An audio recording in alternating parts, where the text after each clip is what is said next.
Hey guys, welcome back to my YouTube channel. तो आज हम अपोज सीरीज को फिर से कंटिन्यू करने जा रहे हैं। तो जैसे कि हमने प्रीवियस एपिसोड में देखा था, एक लड़की बोलती है कि जो जी और लिu क्लैन है वो उन्होंने पास से सीख लिया और वो डोंगफांग क्लैन के साथ मिल गए और डोंगफांग क्लैन ने जाओ क्लैन को हरा दिया। एक फ्यूचर में वो पक्का ही होल ऑफ सेंट को कंट्रोल करेंगे, अभी भी कर ही रहे हैं। तो एपिसोड नंबर 438 की स्टार्टिंग होती है। लुजंग सोच रहे थे जो डोंगफांग क्लैन है और जो मू क्लैन है उन्होंने जी और लिu क्लैन को सपोर्ट किया था और साथ में मिलके उन्होंने जाओ क्लैन को सप्रेस किया, एक तरह से दबाया ही। इस टाइम लिu क्लैन एलिमिनेट नहीं हुआ है पर जाओ क्लैन टाइम सी में डूब गया है। जो सिचुएशन है वो सही नहीं है जरा भी। फिर हमें हाउ क्लैन के फ्लोटिंग आइलैंड का सीन दिखाया था, स्पिरिट हर्ट पैलेस का। एक वहाँ पे एल्डर होता है, वो बोलता है इतना बुरा नहीं है। जो रैंकिंग है हान क्लैन की फ्लोटिंग आइलैंड की वो इम्प्रूव हो गई। जो पर्पल साउल पैलेस है उसे अब डिसमिस करने की कोई जरूरत नहीं होगी। पैट्रियार्च बोलता है कि और बात यह कि हमारे क्लैन की जो सबसेंट है उन्होंने कुछ ज्यादा ही ग्रेट कंट्रीब्यूशन दी है हमारे हान क्लैन को। एक टैलेंटेड डिसिपल उसने भेजा था हमें हेल्प करने के लिए उसी टाइम पे जब हमें जरूरत थी कुछ ज्यादा ही। मैंने एक्सपेक्ट नहीं किया था कि ये ऐसी चीज कर सकती है। सबसेंट बोलती है मुझे ये नहीं पता कि तुम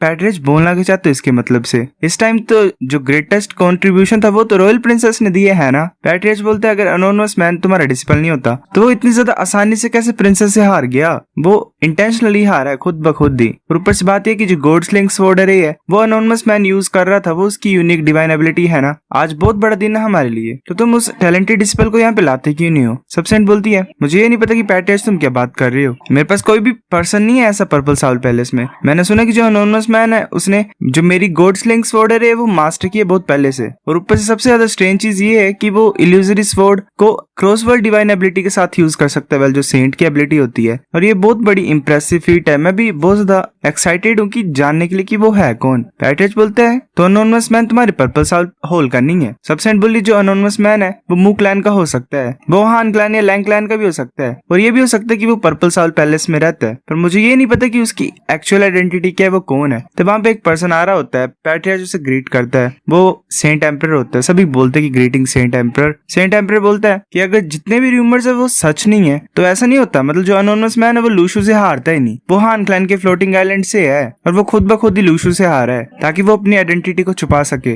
लूशु ने मुझे बोला कि जो अनोनिमस मैन है वो डोंगफांग क्लैन को ज्वाइन नहीं करना चाहता है। सबसेंट बोलती कि ये सच हो सकता है पर मुझे कुछ भी नहीं पता इसके बारे में। सबसेंट सोच रही होती है कि जो सेंट एम्परर वो अपने सारे एम्बिशन को खो चुका है और वो डोंगफांग क्लैन के साथ दोस्त बनना चाहता है। मेरे पास कोई भी इंटेंशन नहीं है इसका सपोर्ट करने का। सेंट एम्परर बोलता है कि चाहे कुछ भी हो, चाहे वो कोई भी पर्सन हो, चाहे उसकी जैसी मर्जी इच्छा हो या फिर थॉट्स हो, मेरे को उस पर्सन को फाइंड करना ही है और उसे भेजना ही है डोंगफांग क्लैन में। सबसेंट बोलते है कि तुम्हारे कहने का क्या मतलब सेंट एम्परर। सेंट एम्परर बोलते है कि जो डोंगफांग क्लैन है वो उसे ले जाना चाहते हैं तो हम उसे छुपा नहीं सकते और प्रोटेक्ट भी नहीं कर सकते हैं। सबसेंट चुप होती है पहले, फिर बोलती है अगर मैं मना कर दूं ऐसा करने के लिए तो। सेंट एम्परर बोलता है जो एस्ट्रोनॉमिकल ट्रांजिट डे है वो कल होगा, जो पीपल डोंगफांग क्लैन के वो यहाँ पे आएंगे उसे ले जाने के लिए, खुद डील करना उससे अगर तुम्हारा मन करेगा तो। सबसेंट गुस्से से बोलती है हान क्विंग डी वेल नाम से बोल देती है। पैट्रियार्च सोच रहा होता है जो सबसेंट है उसने कभी भी सेंट एम्परर को उसके नाम से नहीं बोला पहले, ये दोनों क्या ये फाइट तो नहीं करने लगे हैं। सबसेंट बोलती है कि क्यों तुम ऐसा कर रहे हो, हमारे हान क्लैन को दूसरे क्लैन के अंडर क्यों ला रहे हो। सेंट एम्परर बोलता है कि मैं बोल रहा हूँ ना, मैं रिपीट कर रहा हूँ कि कोई भी क्वालिफाइड नहीं है मेरे को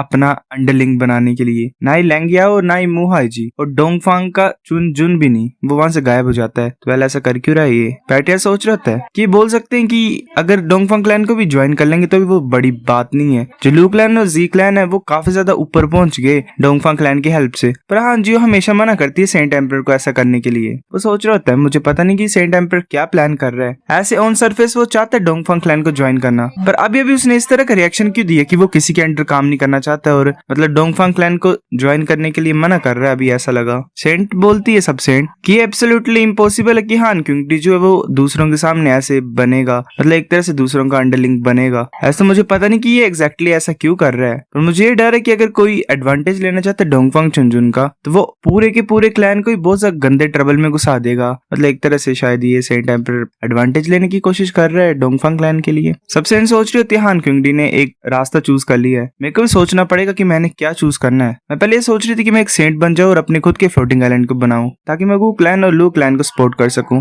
पर अब ऐसा लग रहा है कि मेरे को बस यही ऑप्शन चूज करना पड़ेगा जिसमें मेरे को लुजेंग को सपोर्ट करना है। मैं यही सोच रहा हूँ कि वो कर क्या रहा होगा अभी इस टाइम। फिर हमें पर्पल साउल पैलेस के कल्टिवेशन रूम का सीन दिखाया था। लुजेंग वहां पे बैठा होता सोच रहा होता है मैंने ऑलरेडी कुछ पावर ऑफ फेथ को कलेक्ट कर लिया डिवाइन स्पार्क को फॉर्म करने के बाद, पर जो पावर ऑफ फेथ है मेरे अंदर वो थोड़ी सी अजीब सी है। मैं पहले चेक करता हूँ कि क्या चल रहा है। फिर हमें लुजेंग के वर्ल्ड के अंदर का सीन दिखाया जाता है। सभी वहाँ पे गैदर होते हैं लुजेंग के स्टैचू के राउंड में। एक बोलता चल के रहा है जो स्टैचू वो ब्लैक कैसे हो गया। दूसरा इंसान बोलता कि किसने क्रिएटर के स्टैचू को गंदा कर दिया, चलो उस पर्सन को फाइंड करते हैं, उसे जिंदा जला देते हैं। इविल गॉड भी वहाँ पे होता है, सोच रहा था कुछ ज्यादा अजीब है। मतलब जो पावर ऑफ फेथ है उसने स्टैचू को इस तरह से कैसे बना दिया। लुजेंग पीछे आ जाता है, लुजेंग भी देख के हैरान हो जाता है और बोलता है कि पहले स्टैचू के यहाँ से तोड़ो। इविल गॉड बोलता है ठीक है। फिर ऐसे वो तोड़ रहा होता है इविल गॉड स्टैचू को और बोलते हैं तो अंदर से ब्लैक है। उसके हाथ में कोई फेथ एनर्जी आती है। इविल गॉड सोच रहा था जो ओरा है इस स्टोन से वो सिमिलर है फेथ एनर्जी की तरह, पर ये ब्लैक क्यों है। लुजेंग बोलता है ब्लैक फेथ एनर्जी किस तरह के रिलीजन को तुमने यहाँ पे बना दिया है। लुजेंग सोच रहा था जो पावर ऑफ फेथ का ओरा होता है और जो कलर होता है वो डिफरेंट होता है बिलीवर्स के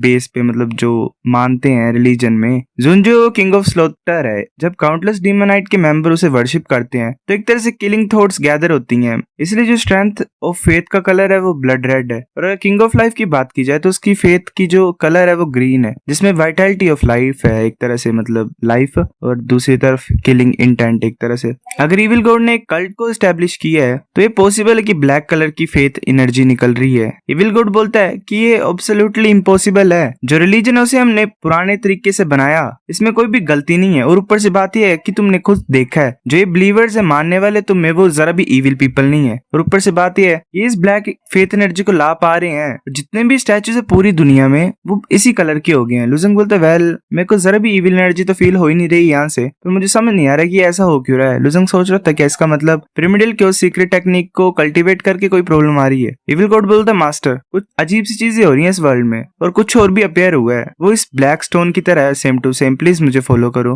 लुजेंग बोलता है ठीक है चलते हैं। फिर हमें मॉन्स्टर स्लॉटरिंग कॉन्टिनेंट का सीन दिखाता है लुजेंग के वर्ल्ड में। इविल गॉड बोलता है यहीं पे है। लुजेंग बोलता है कि ये गोल्डन लाइट कहाँ से आ रही है। इविल गॉड बोलता है मुझे भी नहीं पता, ये तब से हो गया जब से तुमने अपने डिवाइन स्पार्क को कंडेंस किया है। लुजेंग सोच रहा तो मैंने इस वर्ल्ड को क्रिएट किया, पर मुझे भी इस गोल्डन लाइट के ओरिजिन के बारे में पता नहीं कि ये कहाँ से आई है। कुछ अजीब है कि मेरे वर्ल्ड में जो कि मेरे कंट्रोल के अंदर है ही नहीं, ये तो कुछ ज्यादा अजीब है। इविल गॉड बोलता है कि जो गोल्डन लाइट है उससे एक स्ट्रॉन्ग इनिशिएट रिपल्सिव फोर्स आ रही है, दूर दूर रखने वाली फोर्स। अगर कोई एंटर करना चाहता है अंदर तो उसे वो मतलब सिर्फ गॉड से एंटर कर सकता है। वाली एक तरह से मेरे को वो वाली फीलिंग दे रहा है फॉरबिडन लैंड वाली गॉड डोमेन की। लुजेंग एंटर कर जाता है एक जगह से, वेल गॉड टाइप जो बोल रहे हैं, मतलब एक ही प्लेस गेट टाइप ही। लुजेंग सोच रहे थे जो गॉड शेप एरिया है यही अकेली एंट्रेंस एंटर करने के लिए। लुजेंग जैसे जैसे आगे जा रहा होता है तो वहां पे एक क्रिएचर होता है, उसकी 3 आइज होती हैं। इविल गॉड वेल अपने फिंगर को घुमाता है और उसे जमा देता है एकदम से और डिस्ट्रॉय कर देता है। लुजेंग बोलता है आइस डिमोनिक फ्लेम्स तुमने ये पूरी तरह से मास्टर कर ली। इसके तो ये बहुत ज्यादा पावरफुल है गाइज।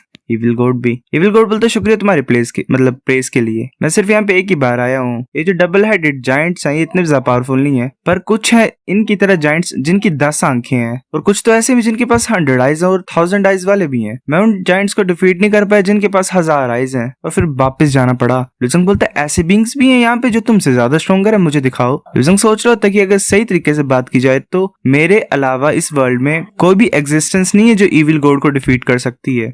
वेल लुजेंग ने मैनेजर टाइप क्रिएट कर दिया इविल गॉड यहाँ का। इविल गॉड बोलता है फिर हमें द्वारा एक मॉन्स्टर दिखाई देता है, उसके पूरे बॉडी में आइज होती हैं, वैसे रोर कर रहा होता है। लुजेंग उसे पंच मारता है वो डिस्ट्रॉय हो जाता है। लुजेंग बोलता है ये जो बीइंग है ये मेरे इंटरनल वर्ल्ड में पैदा हुआ है, इतने ज्यादा पावरफुल बीइंग्स ऐसे ही रातों रात थोड़ी पैदा हो गए होंगे। इविल गॉड बोलता है मुझे भी लगता है कुछ ज्यादा अजीब है। ये जो लिटिल ब्लैक ऑब्जेक्ट्स हैं ऐसा लग रहा है कि इनमें अंदर मतलब पावर ऑफ फेथ है। उसके हाथ में कॉइन्स होते हैं, वेल शायद गॉड मार्शल कॉइन्स है ये। लुजेंग बोलता है ये तो गॉड मार्शल कॉइन्स है। इविल गॉड बोलता है गॉड मार्शल कॉइन्स अब वो क्या होते हैं। लुजेंग बोलते हैं गॉड मार्शल कॉइन्स जो होते हैं वो ट्रू गॉड्स की पावर ऑफ फेथ से बनते हैं। लुजेंग सोच रहा था कि जैसा कि मास्टर इविल ने बोला था कि जो गॉड मार्शल कॉइन्स है वो फॉरबिडन लैंड से आते हैं, और हर टाइम जब ट्रू गॉड्स एंटर करते हैं फॉरबिडन लैंड में तो वो गॉड मार्शल कॉइन्स को फाइंड करते हैं वहां पे। मैंने कभी भी समझा नहीं था कि गॉड मार्शल कॉइन्स मतलब एक्चुअली में बनते कैसे हैं। अब मेरे खुद के इंटरनल वर्ल्ड ने प्रोड्यूस कर दिए गॉड मार्शल कॉइन्स को, तो मैं समझ रहा हूँ अब थोड़ा थोड़ा ये जो चीज है ये ट्रू गॉड की पावर ऑफ फेथ से बनती है। ये हैरानी की बात नहीं कि ऐसे अपेयर हो रही है। लुजेंग के पास अनलिमिटेड पैसा हो गया गाइस। अगर देखा जाए तो ये फिर रूल्स भी चेंज कर सकता है ज्यादा से ज्यादा कमा के। लुजंग बोलता है मुझे लगता है कि मुझे पता है प्लेस क्या है, ये ऐसा वर्ल्ड है जो तुमने इमेजिन किया है। मास्टर इविल गॉड बोलते है क्या वर्ल्ड जो हमने इमेजिन की है। लुजंग बोलता है बहुत टाइम पहले जो मॉन्स्टर स्लॉटरिंग कॉन्टिनेंट थी वो हाउ क्लैन के पास थी। उस टाइम पे दोनों जो हाउ क्लैन और टैंक क्लैन थे वो आपस में फाइट कर रहे थे और एक तरह से वो हेवनली स्पिरिट क्लैन से डरते थे जो कि वर्ल्ड ट्री में रहते थे। तो वो जो लोग थे वो चाहते थे कि ऐसा कोई इंसान आए वहां पे जो उन्हें प्रोटेक्ट कर सके हेवनली स्पिरिट क्लैन से। वो एक इंसान को चाहते थे जिसके पास बहुत बड़ी स्ट्रॉन्ग बॉडी और काफी ज्यादा आंखें और टेरिफाइंग अपीयरेंस, मतलब डर जाए देखने से उन्हें। इविल गॉड बोलता है तो उन्होंने ऐसा मॉन्स्टर इमेजिन किया जिसके पास काफी ज्यादा आंखें हैं। लुजंग बोलता है हाँ तुम सही बोल रहे हो। तब स्टार्टिंग के डेज में जो हाउ क्लैन था वो सिर्फ जायंट को इमेजिन कर सकते जिनके पास 3 आंखें हैं, पर फिर उनकी जो इमेजिनेशन थी, मतलब सोचने की शक्ति थी, वो थोड़ी थोड़ी इंप्रूव होती गई और ज्यादा जो मेंबर्स थे हाउ क्लैन के वो ऐसे ही मतलब चीजें बनाने लग पड़े जो कि एग्जिस्ट करती नहीं है। रिजल्ट में देख लो ये जो जायंट्स है 10 आइज 100 आइज और 1000 आइज वाले भी पेयर हो गए हैं। ऐसे फिर काउंटलेस साल जनरेशन उन्होंने मतलब हाउ क्लैन के लोगों ने इमेजिन किया और उनकी जो अनकॉन्शियस पावर ऑफ फेथ थी उन्होंने ये ट्रांसफॉर्म कर दिया, मतलब एक तरह से सोच सोच की चीजें बना दी इन्होंने। और जब मेरा जो डिवाइन स्पार्क था वो पूरी तरह से कंडेंस हो गया तो ये place God shaped forbidden land बन गया।